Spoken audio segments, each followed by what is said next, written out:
Yeah, this is our favorite. So actually, let's talk about the art rat.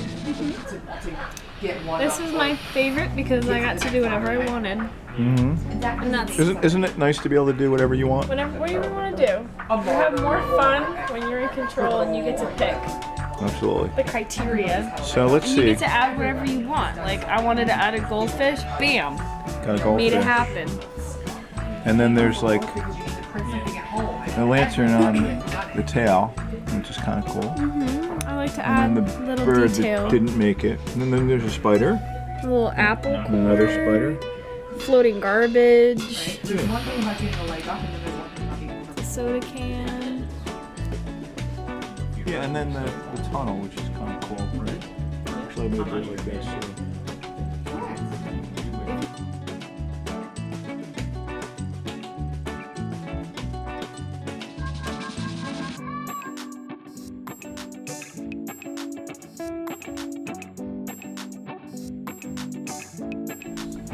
Not my favorite, but it was an early charcoal work. So Okay. this one was with a I like this softer, one. softer charcoal, so that it was much lighter and a lot easier to work with. Mm-hmm. So I had an easier time with it. And this is the picture that you did it from, right? Mm-hmm. So from this to that. Very cool. This is a personal favorite. This Yeah, I I have like that hanging too. in my room. You said you spent a lot of time with the details, right? Oh, well, yeah, since I'm a right-handed, I started on the right-hand side, so the nose was the furthest thing over, and it was taking me so long just to get it to look how I wanted it to look. Mm-hmm. So I had to tell my professor, I was like, listen, like, I will have this project done, it's just taking me longer because of the quality of work I'm putting in. And she was She fine. got that. I was on time, I got it done. And honestly, probably the best in the class because I picked something that had so much Mm-hmm. dimension to it. So when did you realize that you had talent to do this? How old were you? It was always encouraged when I was little, so Okay. I didn't ever know until I got into public school and people were like, oh, you're really, really good at artwork. Like, and they always wondered if I took classes or if I did something before I entered public school, and I was like, no, I just kind of Okay. doodled at home, did whatever. You were a home doodler. I was home. And then, alright, so then this one is colored pencil. So these were both first for me. I never did anything in ballpoint. I never did anything in just colored pencil. There's nothing else. Okay. Then, and I wanted to do the contrast. Mhm. So I picked a lot of whites and creams. Okay. And I personally just like the skulls a lot. Okay. And this is from a poster that you said you like from a movie, right? Different layers to make different shades, basically. So the lightest is a single hatching, the darkest is 3 or 4 Okay. hatching.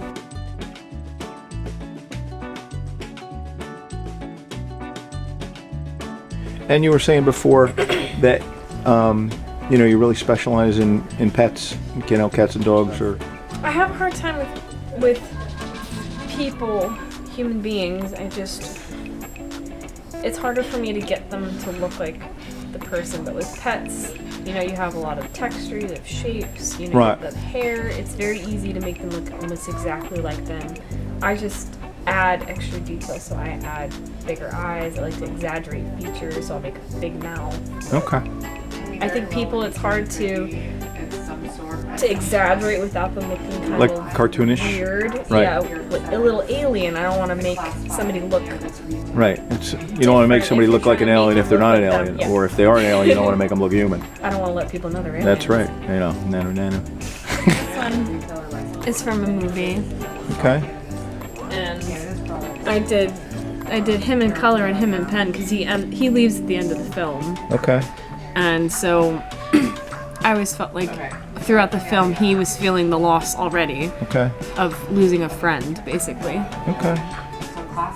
So even though he was there, he's not really there. He's not in the same Okay, got it. dimension. This one is good. Oops. So this is just an example of an early portrait. I do more detail in my portraits now. I try to go for photos that have more of an angle to the face so that I can get neck. I can get more of the profile rather than like front on photo. Because as much shading as you add, it can still look a little one-dimensional. But if her face was shifted a little bit, you know, you'd see more of a snout, you'd see dimension in her mouth. So, And that's Emily. that's me.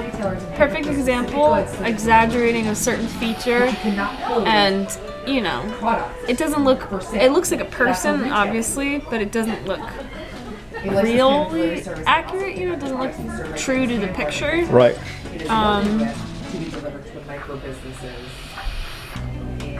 And you were saying this is a lot. This is a lot of work. So I had to mix all the colors. I took recycled paper bags and I painted the colors that I wanted. I had to let those dry and then cut out all the shapes that I wanted. I started with layers. Started with the background and then I added her in, and then I had to add the foreground here, you know, so that it looks, this is all the way behind her, here she is, and then this is in front of her.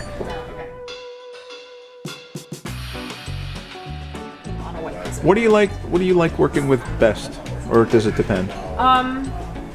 Best, I'd say pen, because it's a personal challenge. Because when you're working with pen, Right. you have to roll with any mistake that you make. Because pen doesn't erase. Yeah, Right. exactly. So it's like a challenge. It's like, you know, you have to be okay with, if you make a mistake, you have to just accept it and make it part of the work instead of, I have to erase it, I have to undo what I just did. Okay. That's what I like. All right. I like this one. This kind of looks like it should be a symbol for some kind of rock band.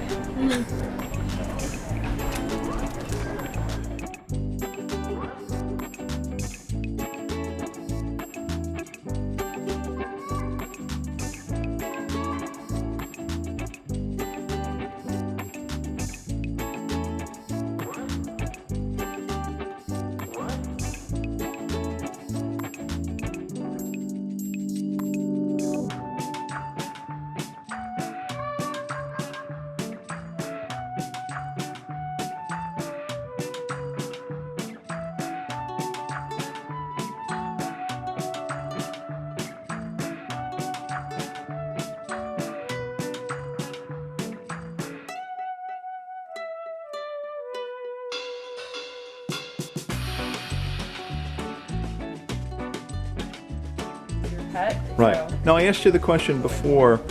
I said, do most people, if they're going to do a memorial for a pet, do they do it while it's still alive or after it's passed? And you said it's kind of like half and half. I think it's half and half. I think some people don't think about it until their pet is gone, and now they want something more than just a photograph. But then I also think somebody, maybe it's a new pet, maybe it's their 10th birthday and they want to celebrate, and so they'll do a portrait. So I think it is half and half.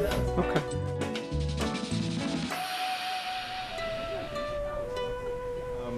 As far as when you realized your talent, you said early on you realized it and you had people encourage you, right? Yeah. My mom was always like, you know, if you're bored, if you have nothing to do, get out some art supplies, get out anything, you know, it doesn't matter, just create something, work with your hands, make something. And it was, we always just had art supplies, so arts and crafts was always just something I did.